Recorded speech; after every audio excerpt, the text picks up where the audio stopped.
Estás escuchando Relatos de la Noche.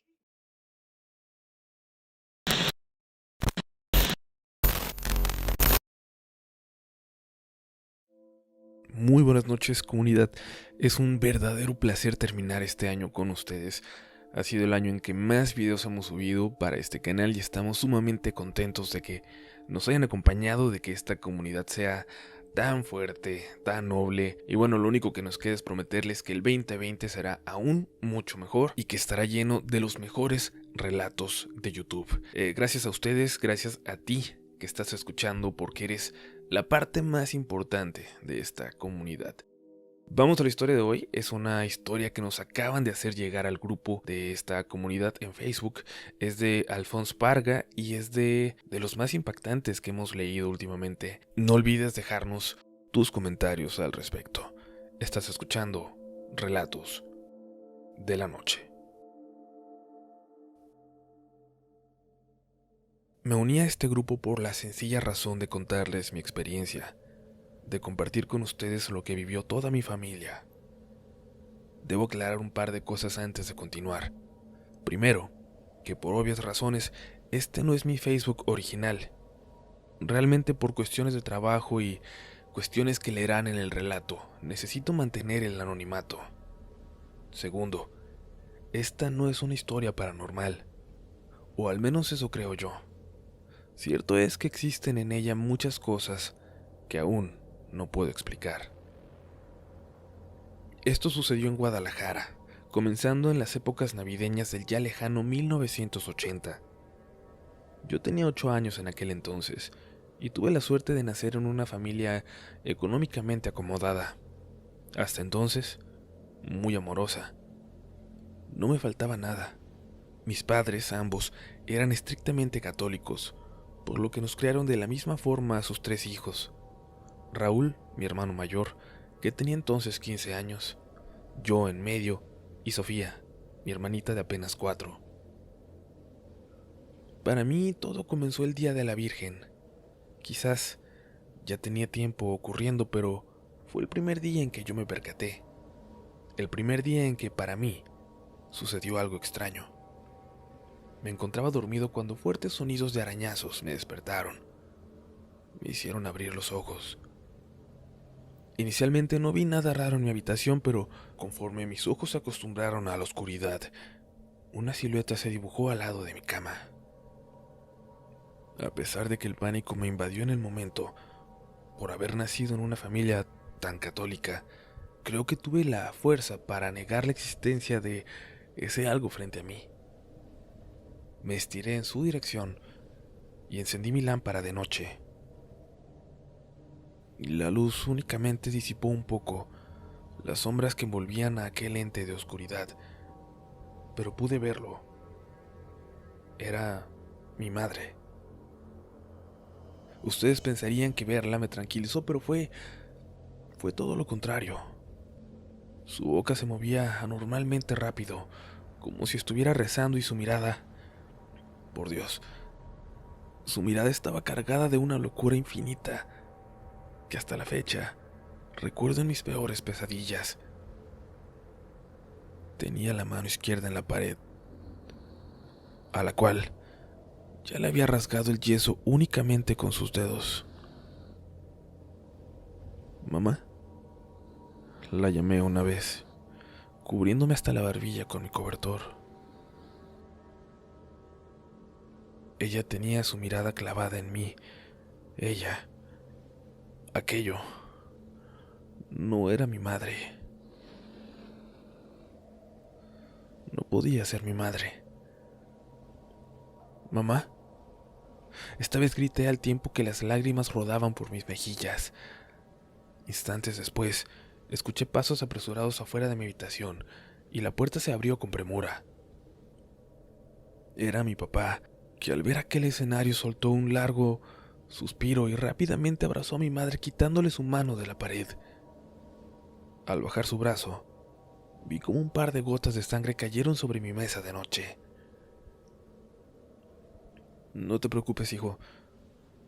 Tu mamá solo está sonámbula», me dijo, antes de llevarse a mi madre fuera de la habitación. Los días siguientes transcurrieron con normalidad. Estábamos a un par de días de salir de vacaciones de Navidad. Íbamos a ir a Disneylandia. Incluso las fotos de este viaje aún las atesoro porque es nuestro último recuerdo como una familia feliz. Al llegar Nochebuena, mi hermano ya llevaba como una semana enfermo, de bronquitis o algo así, por lo cual mi madre le perdonó que no fuera a misa como era nuestra costumbre. Al regresar a casa, encontramos muy asustados a Ruth y Lorenzo, que nos ayudaban con las tareas del jardín. A mí no me dejaron escuchar qué era lo que realmente había pasado, pero aparentemente había sido algo con Raúl. En ese momento no supe qué ocurrió. De hecho, lo supe hasta 20 años después de la boca de mi padre. La cuestión es que al llegar, la casa estaba hecha un completo desastre. Incluso era difícil pensar que un muchacho de 15 años, enfermo, hubiera podido hacer él solo lo que se veía ahí. Habían encontrado a Raúl comiendo pichones y ardillas, obviamente crudas. La celebración se canceló, y a mí y a mi hermana nos mandaron en ese momento a casa de mis abuelos, y mis padres se fueron con Raúl a un hospital privado. Los abuelos se miraban muy preocupados, pero hicieron lo mejor posible para que la pasáramos cómodos. Regresamos a casa hasta pasado el 6 de enero. Aparentemente, Raúl se había recuperado por completo y salvo las ausencias de Ruth y Lorenzo, que renunciaron a los pocos días del incidente, todo parecía volver a la normalidad. Decían que mi hermano ya estaba normal. Sin embargo, yo notaba un cambio radical en su forma de ser, en su comportamiento. Se había tornado violento y con actitudes erráticas que se iban acentuando conforme el día iba pasando, hasta llegar a la noche. Incluso no era raro que en esos días nos golpeara a mí y a mi hermana, cuando hasta entonces jamás nos había puesto un dedo encima. Y lo mismo ocurrió en la escuela. De hecho, no tardó mucho para que lo expulsaran, tan solo unas semanas después. Esto también lo supe años más tarde, y es que la razón por la cual fue expulsado es que durante una pelea con un compañero, mi hermano le mordió en el brazo y le arrancó un pedazo de este. Bueno, la verdad no me quiero extender tanto en esto, y es que durante ese año hubo demasiados incidentes involucrando a mi hermano.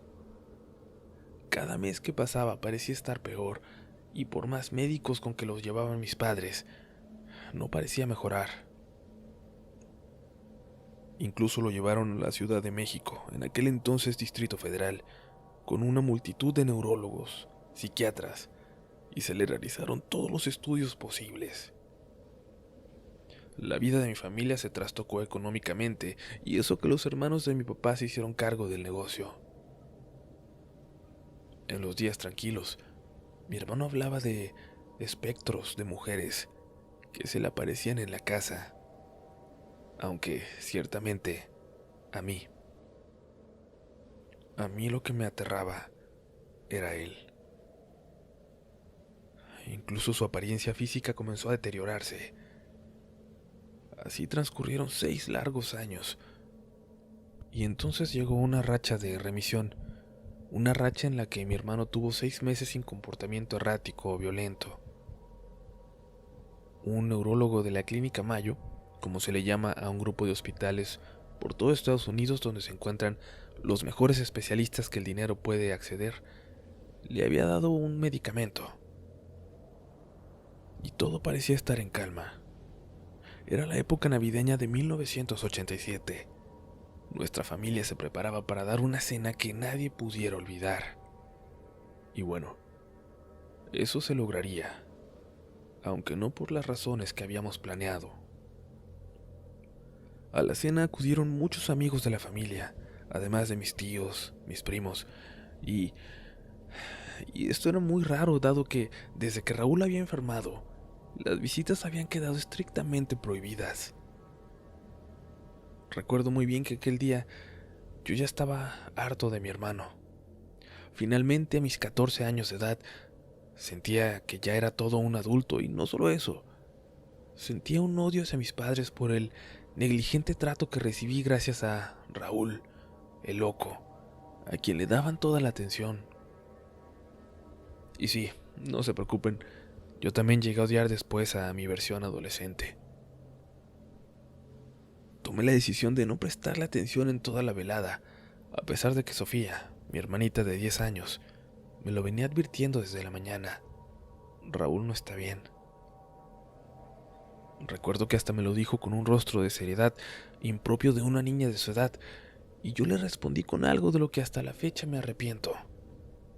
Ese loco se puede ir al carajo. Solo pude ver cómo sus ojos se llenaron de lágrimas, y me sentí como una basura después de eso. Incluso actualmente, con solo recordarlo, me siento así. La cena de Nochebuena transcurrió con calma. Las personas reían, conversaban. Los buenos deseos simplemente no dejaban de fluir. Yo intentaba evadir la mirada de mi hermana, y ya ni siquiera la idea de que por fin mis padres me compraran el Nintendo que tanto les había pedido me ilusionaba. Un grito espantoso, seguido de un horrible estruendo proveniente de la sala, nos estremeció. Cuando corrimos a ella, vimos un panorama igualmente horrible.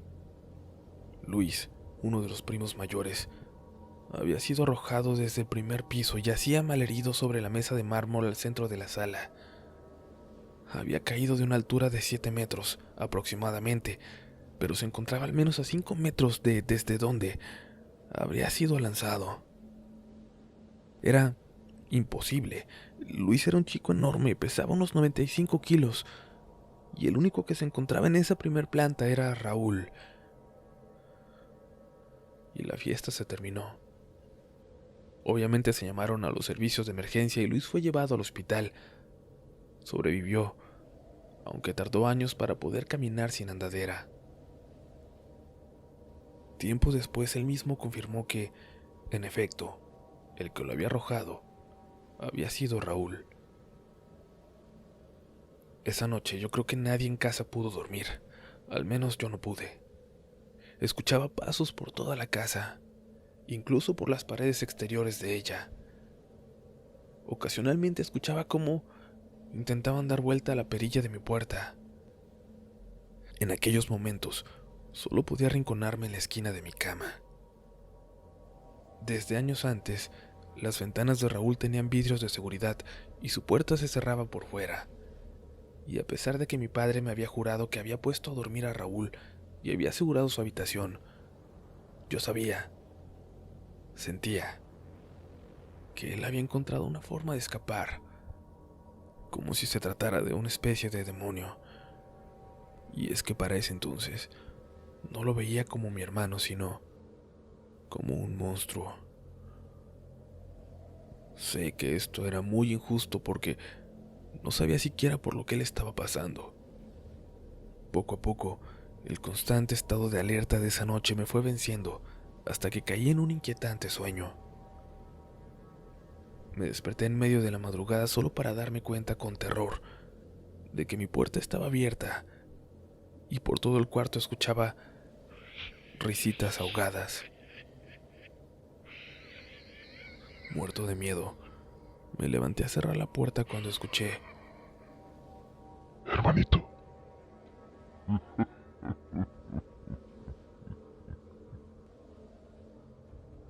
A eso le siguió una carcajada, y quizás lo siguiente lo imaginé por el miedo que tenía, pero vi que mi hermano salió de debajo de la cama, arrastrándose como si se tratara de una cucaracha hacia mí. Sin pensarlo, corrí hacia el cuarto de mis padres. No quiero aburrirlos con más historias como esta, pero las apariciones repentinas de mi hermano incluso hicieron que mis padres llevaran a exorcistas a la casa, que le hicieran limpias y demás, y nada de esto funcionó. Los momentos de lucidez de mi hermano cada vez eran más escasos, y su alter ego, si así gustan llamarlo, era cada vez más violento. Fue en octubre del 88, cuando la familia tomó la decisión de recluir a mi hermano en un sanatorio mental de manera definitiva. Recuerdo que venía llegando de la escuela y pude ver a mi hermano sentado en el patio. Parecía tranquilo y consciente, por lo cual creo sentí la imperiosa necesidad de disculparme por todas las cosas que había dicho de él. Raúl ya solo estaría con nosotros lo que restaba de la semana y luego sería trasladado a un sanatorio mental en España. Me senté junto a él. Antes de que pudiera comenzar a hablar, me dijo: «Hermanito, lamento no haber sido un mejor hermano contigo». Aquello hizo que las lágrimas se agolparan en mis ojos y me diera cuenta de lo injusto que había sido con él. Continuó: Todo es culpa de mamá. Desde que fue a mi habitación, en la noche, estuvo viéndome y desde ese día sentí que yo ya no era la misma persona. Aquello que dijo me golpeó como una pared de ladrillos debido a que eso exactamente me había ocurrido a mí. Los demonios de sangre me están consumiendo. Ella los tolera de alguna forma, pero yo soy débil. Por eso lo hago. Su sangre nos consumirá. Su sangre nos consumirá. Volvió a decir, cada vez más rápido y agitado: Hermanito, quiero que me perdones por todo y por esto. Poco después, mi hermano se abrió el cuello con un pedazo de metal oxidado. Y ese fue el comienzo de mi experiencia. Sin embargo, aquí voy a dejar el relato. Me es muy difícil recordar.